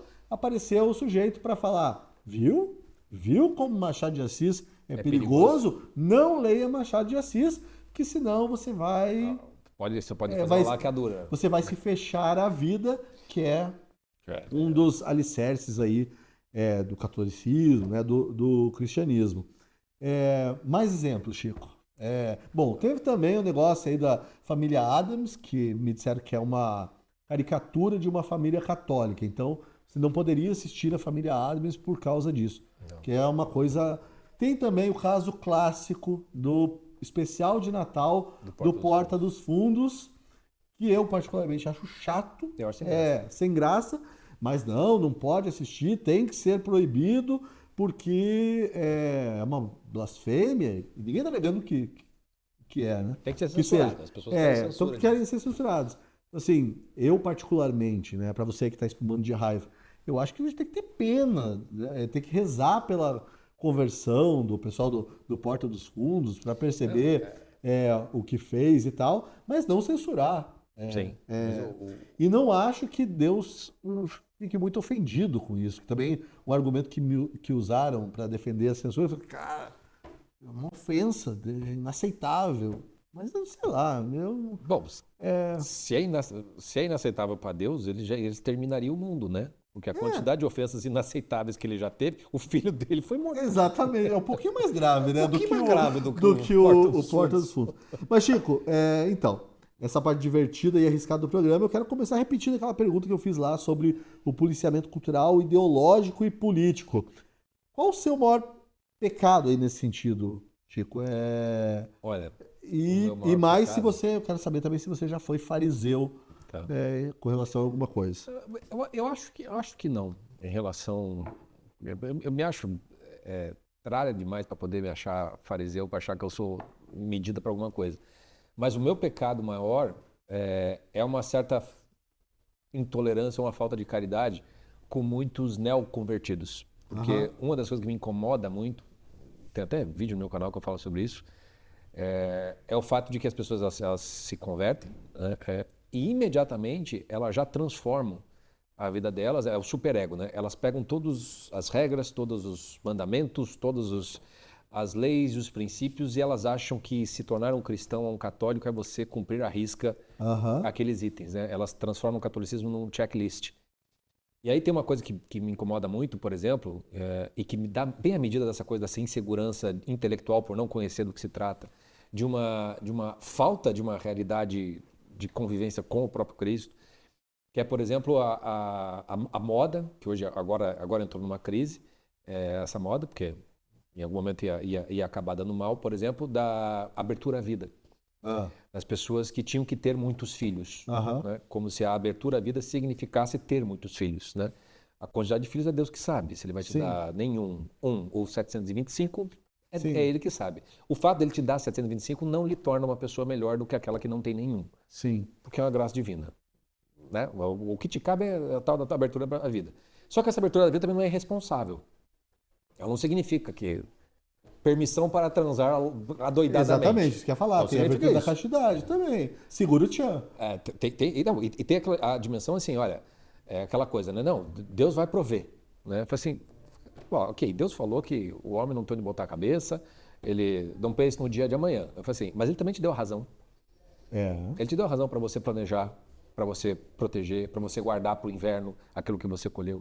A humanidade depende da capacidade de prever certas coisas, de razoar. Se eu for viver somente por esse dia, não é no sentido de todas as coisas. Então é fácil, na dimensão sexual, você assim, não me preocupo com nada. Não preciso me preocupar com absolutamente nada. Posso dar vazão ao meu instinto, à minha paixão, sem me preocupar. E aí o que começou a acontecer? Um monte de gente recém-convertida, várias pessoas que nem namorado tinha, já estavam com uma pressão absurda para ter 7 filhos. Quanto tempo leva para você conseguir ter 7 filhos? Às vezes gente com 30 e poucos anos já. Sim. Que já está ficando, né? Mas vai dar tempo para fazer isso daí. A quantidade de neurose que surgiu. Mais ainda, pessoas que estão casadas, que até querem ficar aberta a vida, estão ali e tudo mais, mas assim, o marido tem que trabalhar, a mulher tem que trabalhar fora, porque não tem para pagar o mínimo sustento, assim, e é obviamente inviável ter. E para os homens isso é uma pressão danada. Danada. Tem a pressão também de, você tem que ser você tem que prover e tal. Senão você é um fracasso. Então E aí entra aqui, aí você vai para alguns influencers católicos que supostamente têm, né, que não são ricos, mas que têm um monte de filho que dão conta, né? E claramente você vê assim, não tem como dar conta. Primeiro porque você está nessa desgraça desse Instagram, nessas histórias, durante 24 horas por dia. Alguém está cuidando desses filhos. Sim. E não é você. Então, durante muito tempo, nós, muita gente que tentava se encaixar nisso, eu falei assim, mas por que você acha que tem que ser assim? A abertura à vida é uma coisa. A quantidade de filho que você vai ter, e pior ainda, a ostentação de filho como se fosse troféu na rede social, é a pior coisa ainda. E tem gente que monetiza isso ainda. Enfim, eu tenho uma falta de caridade com essas pessoas, porque isso, eu vejo o mal que a coisa acaba acontecendo. Vai pro inferno, Chico, por isso. Talvez. Não, porque você acaba pegando. Policiando, você acaba, mas eu acabo policiando essas pessoas, porque eu chamo assim, os católicos de Taubaté. Entendeu? Porque eles ficam lá dizendo, você tem que ter 10 filhos, você não pode passar a gravidez, porque tem que ser não sei o quê. Tem isso tem também? pra caramba, cara. Não pode passar? Pra caramba, cara. Não. Cada espaço que você dá na sua gravidez é um espaço vazio no céu. Entendeu?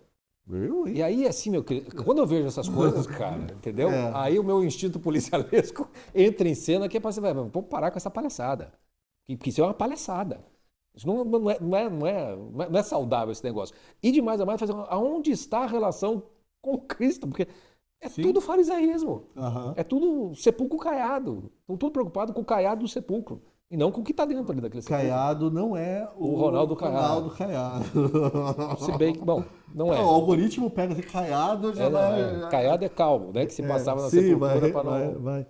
Não, eu só quero... E o teu? Não, tudo que você falou, eu só quero defender aqui, porque eu estava pensando, obviamente, no meu, né? Assim, eu sou um convertido, e eu lembro assim, logo depois que eu me converti, eu passei por um momento, tipo, até falei lá para alguns moços peço até desculpas, mas eu acho assim, que a gente tem que... na verdade, eu nunca fui de proibir nada, mas o que eu defendo até hoje, é tomar cuidado. Eu acho que a gente não tem muito cuidado espiritual com os produtos culturais que a gente consome. Aí o exemplo que eu sempre dou, Seinfeld. É genial. Mas se você puder, não assista o Seinfeld. Não é que é proibido assistir. Assim, aquilo faz mal, entendeu? Mas assim, ou então assista, mas só saiba que faz mal. Mas eu acho que faz mal pra mim. Mas eu acho que faz mal pra mim. Como você é um neoconvertido, você é uma criança espiritual. Nem então, tudo é para criança, entendeu? Então, espiritualmente falando. Então, nessa fase, mais do que legítimo você falar assim, não, porque isso aí pode me confundir a cabeça. Então, eu tô aprendendo ainda. Era meio por natural. aí. Mas uma coisa é você não fazer isso para você. A Sim, outra é você dizer que Seinfeld é do demônio. Claro, exatamente. É outra coisa, né? Exatamente.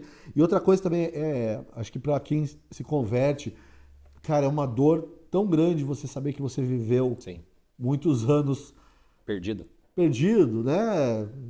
Ali dividindo a lavagem com os porcos e tal, que você não quer isso para as outras pessoas também. Sim, é natural. Então, eu acho que é nesse sentido, assim, eu acho que eu já perpetrei algum tipo de farisaísmo.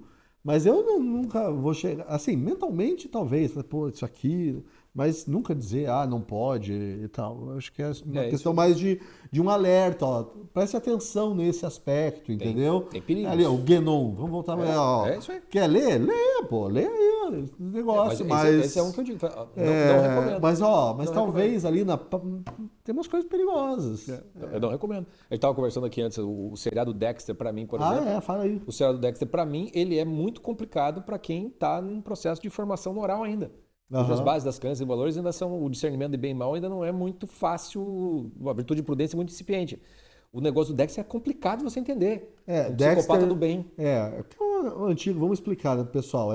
É um cara, primeira década, né, do século XXI.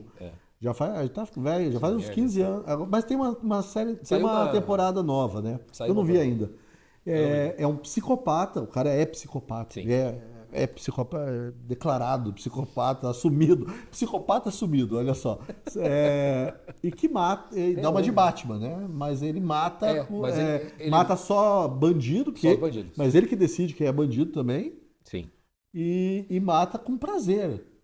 Aí que tá o problema, né? Também. Assim, são vários problemas. Esse é um deles, né? É do prazer, mas é a coisa assim Tá, então o certo é fazer o certo independentemente da minha intenção reta de coração. Para um cristão é complicado. Porque a virtude, como diria Santo Agostinho, a virtude toda é amar a Deus sobre todas as coisas. Significa dizer que qualquer virtude, todas as cardeais ali, elas têm que ser feitas por amor. E o Dexter não faz nada, aquilo lá faz por amor, ele faz porque aquilo é o certo. Puta, cara, quando você entra nesse negócio de fazer o negócio só porque é o certo, sem a dimensão do amor, você pode estar se tornando uma pessoa até muito virtuosa, né? Não, mas ali não tem nenhuma... Mas cristã não tá. Não. Entendeu? Esse é um medo que eu tenho. Até tem uma temporada ali bem pesada que tem um crime que se passa na igreja, uma igreja abandonada e tal. Se deixar a gente assistir um dia, né? Ficar vendo os símbolos ali, talvez a gente chegue à conclusão e falar, pessoal, não assista. Não assista porque é do demônio. É do demônio. Mas assim, aí novamente a gente vai entrar naquela última pergunta que eu fiz na parte política, do medo de ser seduzido, né? Por aquilo. No fundo, você tem mais medo do demônio, da tentação e do mundo e da carne do que fé em Deus. Essa vai ser a conclusão. Você começa a se conduzir muito mais por medo das coisas do que por fé em Deus. Porque o contrário do medo não é coragem. O contrário do medo é fé. Em alguma... Beleza. Não, eu achei ótimo. Você falou não, você falou uma frase taxativa. Vamos para a próxima pergunta. Ué, eu concordo. O que eu vou ficar discutindo? Porque eu não tenho nada a acrescentar. Porque a fé é uma dimensão de confiança, não só de crença. Né? Então você confiar em Deus. Se você confia em Deus, você pode ter medo, um monte de medo. Entendeu? Mas esse medo não vai te... Não, e outra coisa também. Agora eu vou acrescentar também, já que você me provocou. Eu estava pensando que a gente vive tempos complicados, eu vejo muita gente com medo do que pode acontecer no Brasil. A gente está gravando aqui na quarta-feira, a última análise de ontem, por exemplo, foi a gente vai virar a Venezuela, tá um monte de gente com medo disso. Eu estava pensando aqui que entra também, nesse nosso olhar político, tem que entrar o aspecto da fé, né? Confiar. A coragem não é você ir lá e xingar o Alexandre de Moraes ou, sei lá, fazer alguma coisa assim. A coragem está em você ter fé e acreditar que aconteça o que acontecer, você vai dar conta. E você vai confiar que Deus sabe o que está fazendo. Exatamente. O maior teste da fé é quando você se desilude de Deus. Seja porque você pediu com tanto ardor, você tinha tanta certeza de Deus não te dá o que você pediu. Ou Deus vai fazer tudo o contrário do que você tinha. Aí que está o teste de fé. Sim. Porque é Jó. Jó, exatamente isso que eu ia falar. É mais ou menos isso. É Jó. Chico, qual a diferença entre prudência espiritual e esse farisaísmo cultural? E a diferença entre esse zelo e medo? Né? A prudência ela é uma virtude, né? Da inteligência, de saber discernir o bem e o mal nas situações práticas da vida. Então ela é algo que parte de dentro para fora. Né? Então o zelo, né, com as coisas de Deus, com o bem, etc. e tal, faz você ter o cuidado na hora de você agir. Seja para você evitar as tentações da carne, as tentações do mundo e fugir das sugestões do demônio, mas também é voltado com relação ao próximo. Porque os dois maiores mandamentos é amar a Deus sobre todas as coisas e amar ao próximo como você ama você mesmo. Mas como é que você vai amar a você mesmo se você não ama a Deus antes? Né? A relação com Deus amorosa precisa existir para que você possa amar aquilo que em você Deus te ama. Para daí você amar o próximo. Então, a dimensão da prudência, quando se volta... Profundo isso, Chico. Foi? Nossa Senhora, deu nó aqui. Então não foi. Não, mas é bom. Porque o amor é o mandamento maior.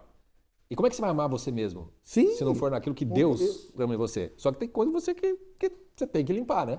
A ordenação da vida. Quanto mais você se ordena, mais essa relação amorosa cresce. Por esse amor é que você diz não para as coisas. Não porque, vou dizer não porque é errado. Porque quando você diz não porque você está errado, você está formando um ego forte. Quando você diz não porque você não quer desagradar a pessoa que você ama, é outra coisa. É outra relação que se estabelece. A relação com o próximo tem que partir dessa dimensão. Então, a prudência, nesse contexto, discernir o bem e o mal, vem de dentro para fora. Esse zelo por esse amor faz com que o cuidado com o outro entre em cena. E o farisaísmo, ele não tem isso. Ele não tem esse cuidado, né? Ele tem uma imposição, ele é autoritário, né? Porque ele vem com uma lista de coisas, com as regras, vem não pode isso, não pode aquilo, e o outro vai ser julgado de acordo com isso. A dimensão da misericórdia é impossível para um fariseu, mas não para um homem prudente. Porque para um homem prudente, por exemplo, Jesus Cristo, por exemplo, quando vão apedrejar a mulher adulta, e ele fala assim, atire a primeira pedra quem não tem pecado. Que você... Ele defendeu a adúltera. Sim. Ele defendeu o pecado. Sim. Se você for pensar bem. Só que daí depois que passa, ele olha para ela e fala assim, tá, vai, mas não peca mais. Não peca mais. Bem diferente do que o fariseu faz, né? Você está lendo o que você está lendo? Isso é mal para você não anda com o Paulo Pozzoló. Não, porque ele tem essa... esse cara aí... Ele vai te levar para o mau caminho, etc. Não tem um cuidado com o outro, entendeu? Pô, eu tô lendo, por exemplo, os Tambores de São Luís agora. Que você falou. E ali no começo tem umas macumba, não sei o quê. Nossa! Eu fui para fazer uma viagem para a Baía do Jorge Amado, e tudo mais, e fui visitar um terreno lá mais famoso e tudo mais, eu fiz uma palestra lá com um pai de santo, né, falando das entidades, não sei o que e tudo mais, assim. E eu me lembrava assim, aí aquela coisa do autocensura, se eu contar para alguém que eu tô aqui nesse negócio, vão achar que eu tenho que passar por um exorcismo, que eu tenho... Sim. E era um movimento cultural, intelectual, e eu queria entender mesmo o que era aquele negócio, né? E entendi muito mais do que parecia que seria possível de eu entender. Mas é essa dimensão prudencial. Eu falei assim, tá, não vou fazer ritual nenhum aqui. Sim. Não tem nada a acontecer, eu confio em Deus aqui, que sabe me cuidar das coisas mais do que eu mesmo. Mas então o farisaísmo cultural religioso, ele vai fazer você se preocupar demais. Vai criar índex do que pode ou que não pode, do que é seguro, do que não é seguro. Ele vai andar com uma trena no bolso para ver se a saia da moça está na medida certa, se o lenço está na medida certa, se aquilo está modesto, se aquilo está não sei o quê. É uma vida infernal, feita de regras e de escrúpulos. No qual essa pessoa, eu digo assim, ela cria um toque espiritual. É aquela pessoa que ela não vai se confessar toda semana, o católico, não vai se confessar com o padre toda semana, porque de fato é um processo de ordenação, se confessar faz bem. Não, ela vai como quem vai lavar a mão a cada 15 segundos e fazer... Sim. Sabe? É neurose, né? É um toque mesmo, é um transtorno obsessivo compulsivo com aquilo, porque a pessoa se sente suja o tempo todo. Assim, o que para mim não faz muito sentido, porque assim, tá muito claro no Evangelho, né? Não seja assim, não é? Exato. Não é tipo uma interpretação, não pode Deus ser. é pai. Tá escrito lá, Deus tipo, não seja como os hipócritas. E Deus é pai, não vai te dar uma pedra se você pedir um pão. Exatamente. A dimensão da misericórdia é maior do que você mesmo se dá nesse contexto. Então, essa dimensão da prudência, a partir dessa relação mais amorosa, até consigo mesmo, mais misericordiosa, é o que vai fazer a diferença entre como é que você colocou? O zelo e o medo, né? O fariseu, ele é o medo de ele não ser suficientemente cristão e católico à luz de umas regrinhas que ele tem que... Sim. Então, se ele chegou na igreja e ele botou lá todos R$100 e a veinha do lado botou 50 centavos, ele vai se achar melhor porque ele botou mais, Sim. Ele deu mais. Exatamente. Ele nem sabe quem é a velhinha, não sabe quanto ela tem ou não tem. E aí tem também a história da viúva lá, que deu só uma moedinha, que era tudo que tinha, né? Exato. Chico, eu queria a gente falar sobre isso, sobre a intenção do autor e a interpretação do público.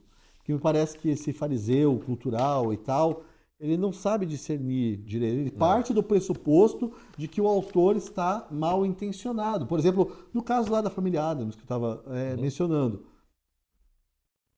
mas assim, uma caricatura não é necessariamente uma coisa ruim e tal. Talvez, né? O que é uma caricatura? É exagero, você lida com hipérbole. Então você mexe ali, cria.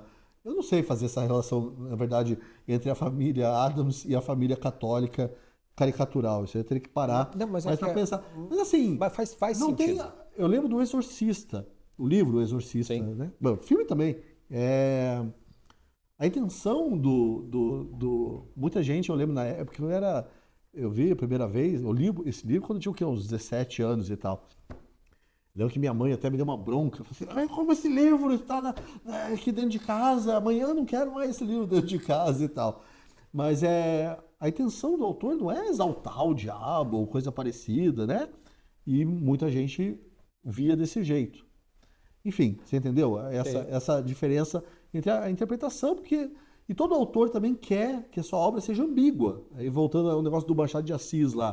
O Machado de Assis não escreveu aquele negócio para cento e não sei quantos anos depois de ter escrito, uma pessoa se fechar a vida, fazer laqueadura e exaltar isso como se fosse uma coisa legal. Essa não era a intenção do Machado de Assis, evidentemente. Para mim, ele está sendo crítico daquele niilismo, aquele pessimismo do Brás Cubas. Então, Ou a dimensão da Capitu, né? Traiu ou não traiu o Bentinho? A eterna disputa, a eterna pergunta. Exatamente. Daquilo. Vai muito diz mais de quem está interpretando do que do livro. Exato. E essa é a Porque graça. o livro não tem a resposta. E essa é a graça. E não traiu, tá? Vai. Eu não sei se traiu, mas que Bentinho merecia ser corno, merecia. Essa é a minha opinião a respeito disso. Mas essa separação sempre é muito difícil para um fariseu, porque ele sempre está olhando pela dimensão externa. Então, vou voltar no filme do Silêncio, do Scorsese, porque eu me lembro muito bem disso na época, com vários, inclusive amigos muito queridos meus, assim, que achavam o filme que tinha que ser colocado no índex, não podia ser assistido, porque era uma defesa da apostasia. E aí, quando você assiste a obra, fala assim, meu querido, tem uma cena de apostasia aparente, mas o filme não termina nela, a história continua, tem desdobramentos, tem desenvolvimento, e tem imagens de que o conflito interior do personagem continua existindo. Então, ok você entender que o livro... Ok, a minha interpretação é, esse livro diz que a apostasia é legal. Até posso admitir, mas eu tenho como provar para você que não, o filme, a história tem mais do que isso. Né? Mas também é perfeitamente possível você fazer o inverso. De alguém que apostatou e se arrependeu. Uhum. E Deus perdoa. Né? Por que você não perdoa? Por que essa possibilidade do perdão não está presente para você? O fariseu não consegue ter essa dimensão. Porque ele está vendo só a regrinha. Então, se o sujeito pisou no quadro de Jesus Cristo, não tem salvação. Ele fala assim, então você não entendeu nada do que é o cristianismo. Sim. Não entendeu absolutamente nada do que é o cristianismo. Porque olha o bom ladrão. Sim. O cara nem fez grande coisa, né? Só falou, cara, o cara era gente boa aqui. Nós somos bandidos mesmo, o cara não fez nada demais. Hoje você vai estar no paraíso. Explique isso, fariseu. Exatamente. Você passou a tua vida inteira, irmão do filho pródigo. E você não vai aceitar o filho pródigo ser perdoado. Esse é o problema. Então, quando vai para a obra, e a obra toda obra de arte ela é um símbolo, né? E o símbolo admite, até por ser símbolo, admite visões contraditórias. A Família Addams é um ótimo exemplo de como é difícil para um fariseu não fazer a coisa chapada. Uhum. O fariseu, na verdade, ele quer a moral da história, ele não quer a história. Então, se a moral da história está clara, então ele sabe se aquilo pode ou se aquilo não pode. Até aquilo que o Chesterton fala, a famosa frase as escãs têm que assistir filme Histórias de Dragão, ler Histórias de Dragão, não para saber que eles existem, mas para saber que eles podem ser vencidos. Até isso já vai ser complicado para o fariseu aceitar, Sim. porque o dragão em si já seria pecaminoso, o monstro estaria lá dentro. Mas a Família Addams é um negócio interessante, porque quando ele surge com um cartoon da New Yorker em 1938, o Charles Addams, que é o criador da Família Addams. E ele tem uma dimensão satírica com o gênero do terror, com a dimensão do medo, que é a essência do terror, e também com a família puritana americana. Tem nada a ver com família católica. Uhum. Tem a ver com a família puritana, que é uma base estrutural bastante repressora, dá para colocar dessa maneira, onde boa parte da contracultura americana nasce por causa disso. A famosa família margarina, muito hipócrita, que parece uma coisa para fora, mas por dentro é toda cheia de pecados e defeitos. E a cinematografia americana sobre a sua própria sociedade está cheia de histórias disso. A Família Addams, o que eu acho genial no cara é que é o seguinte, são monstros, né? O vampiro, o Frankenstein, não sei o quê.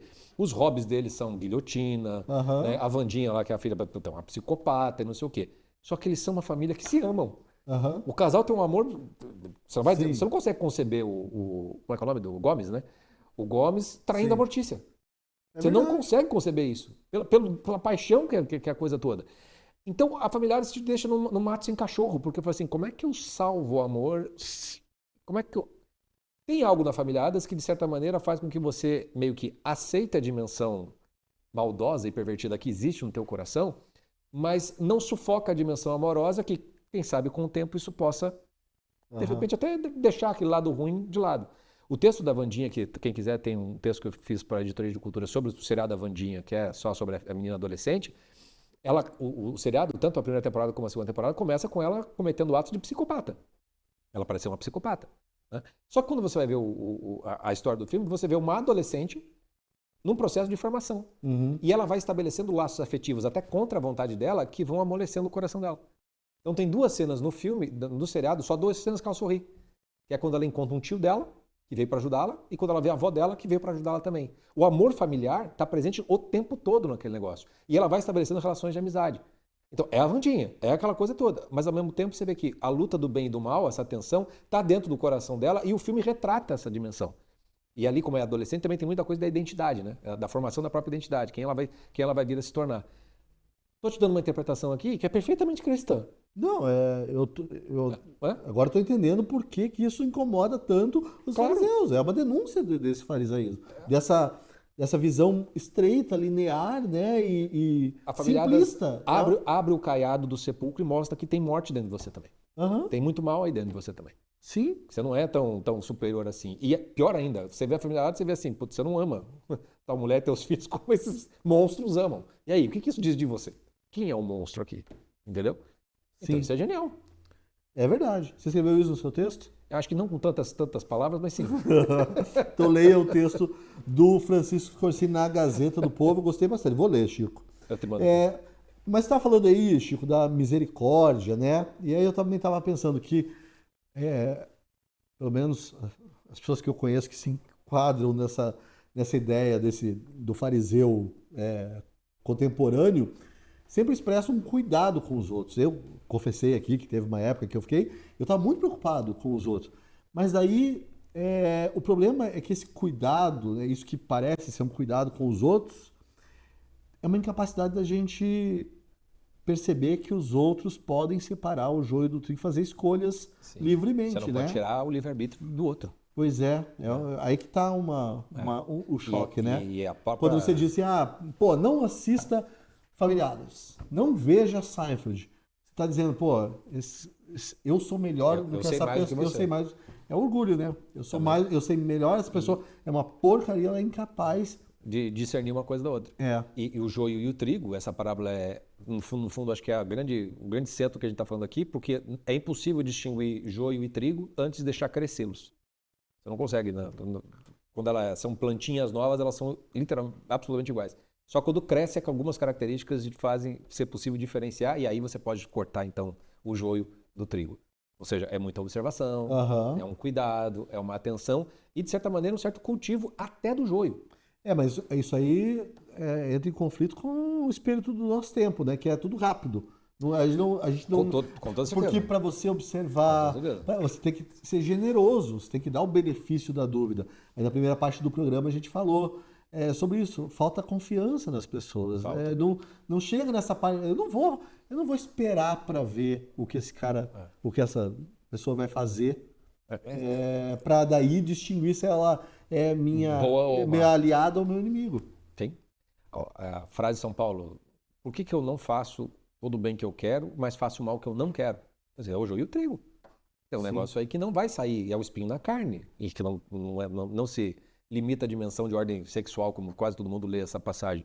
Mas o espinho na carne é simplesmente assim, alguma dimensão familiada, monstruosa dentro de você, que você não consegue se livrar. Vai ficar com um espinho te acompanhando, você vai ter que lutar, lutei o bom combate. No final da vida, às vezes, muitas dessas coisas vão até o fim da vida. Sim. Às vezes pode ser um vício, às vezes pode ser um pecado específico, às vezes pode ser uma série, às vezes pode ser uma multidão deles dentro de você, uma familhada dentro de você de pecados e quanto antes você perceber que você não consegue vencê-los por conta própria, que você depende da graça de Deus para isso, mais leve fica a cruz. Sim. Não porque ela deixe de existir, mas porque você entregou para quem sabe, tem o poder de fato de curá-lo, né?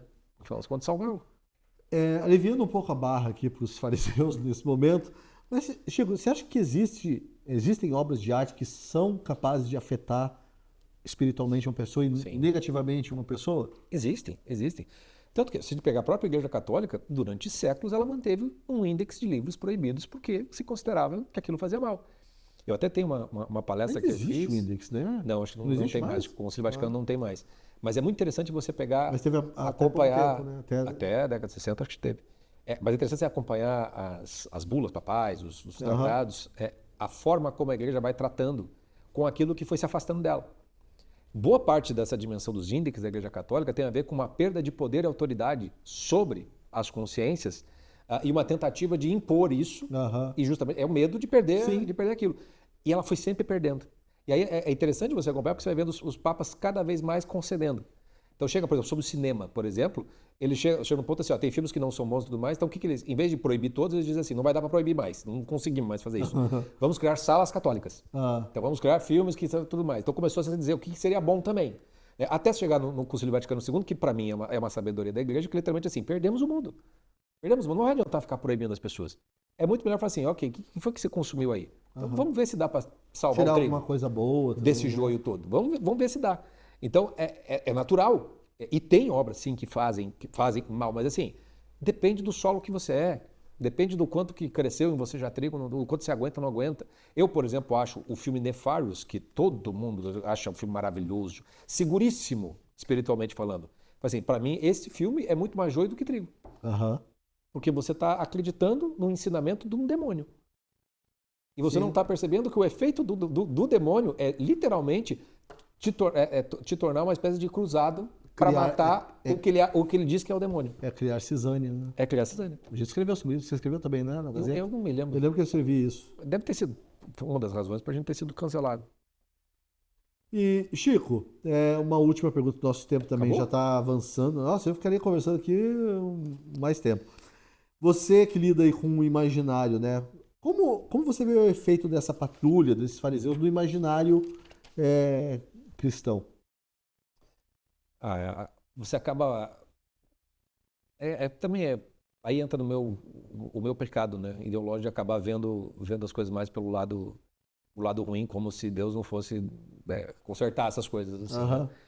Então, e é engraçado, porque já faz algum tempo que eu acompanho isso, e muitos dos soldados que saíram, né, soldados da fé, defensores da fé, alguns eu vejo que já amansaram muito, já tem um outro olhar e tudo mais. Também com maturidade na fé também, e provavelmente estavam sendo muito sinceros naquilo. Eu vejo que são pessoas muito melhores hoje em dia e com a capacidade até de orientar e ser exemplos para os outros muito melhores do que eram antes, porque eram muito aguerridos, muito da espada. Mas você só vê isso agora porque você teve a generosidade de esperar para ver o que... Eu não esperei, eles é que ficaram aí. Sim, mas se fossem tolhidos ali... Mas a generosidade de continuar prestando atenção. De continuar prestando atenção. De continuar dando atenção. Então, eu vejo fazendo elogio, assim. É que eu sei que é mais a minha revelia que isso me vem do que por uma generosidade minha com relação a isso. Mas para a imaginação cristã, num primeiro momento, você tem uma imaginação que ela é muito mais... posso estar cometendo uma barbaridade aqui, mas eu acho mais parecido com, o mundo islâmico, muçulmano, do que com o mundo cristão. Por exemplo, os muçulmanos, tem uma história que uma pessoa conhecida que tinha um amigo muçulmano, que ele veio visitá-la aqui, se não me engano, e aí ela convidou na casa dela para fazer um café da tarde. E são descendentes italianos, tinha salame.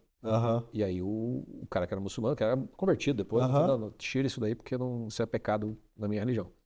Daí a pessoa falou, não, você está na minha casa, eu não vou tirar nada. Se quiser, então você saia. Ele ficou meio cruzei a espada, o que ele faz? Ele foi consultar com o que seria um diretor espiritual para o cristão, eles têm uma espécie de juízes lá, para saber se podia ou não podia. E aí veio a sentença, e aí então você pode ou você não pode. A religião islâmica, por exemplo, se você cumpre os rituais das orações, eles não estão muito preocupados com a hipocrisia, com o que você faz meio que para dentro. É mais aquilo que é feito para fora. Estou dizendo que a religião ela é hipócrita, não estou dizendo isso. Entendi. Estou dizendo que há uma certa permissão, que no cristianismo Cara, se pra fora você parece o pior de todos, mas Sim. dentro você tá lutando bom combate, Cristo te ama, tá tudo certo. Então, para a imaginação cristã, o que eu acho, o que faz mais mal do farisaísmo é que literalmente você não está desenvolvendo uma imaginação verdadeiramente cristã. Uma imaginação sobre o amor de Cristo. A tua imaginação é uma imaginação de irmão do filho pródigo.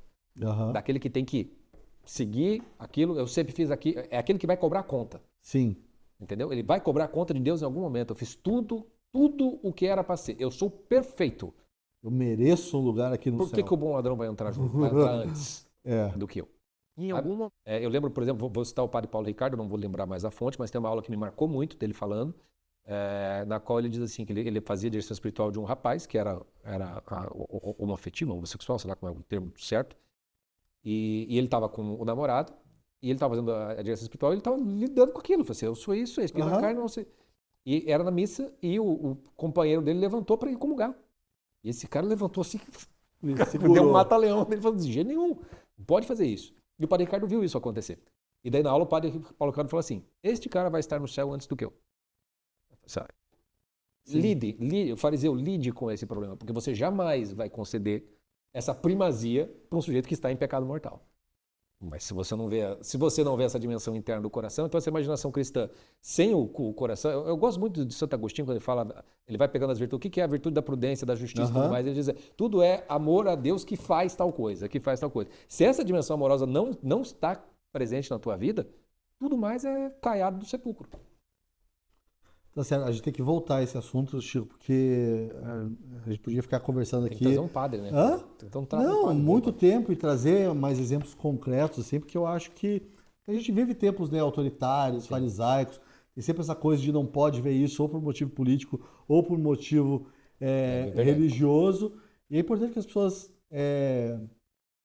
reconheçam que a liberdade é uma coisa divina, né? Sim. Não dá para tolher isso. É um dom divino. Por nenhum motivo. Bom, chegamos então ao fim de mais um Última Análise especial de sexta-feira, sempre com uma conversa que mistura política e cultura. Eu espero que você, espectador, tenha gostado tanto dessa conversa quanto a gente aqui no estúdio gosta, né, Chico? Sim. A gente adora falar, se deixar a gente fica falando aqui. E pedir uma misericórdia também, né, nos comentários. Não, exatamente, vamos pedir. Sejam generosos com a gente. Sim, nós somos falhos pra caramba, a gente fala muita bobagem, mas sempre com uma boa intenção, né, Chico? Muito obrigado a você, até a próxima semana.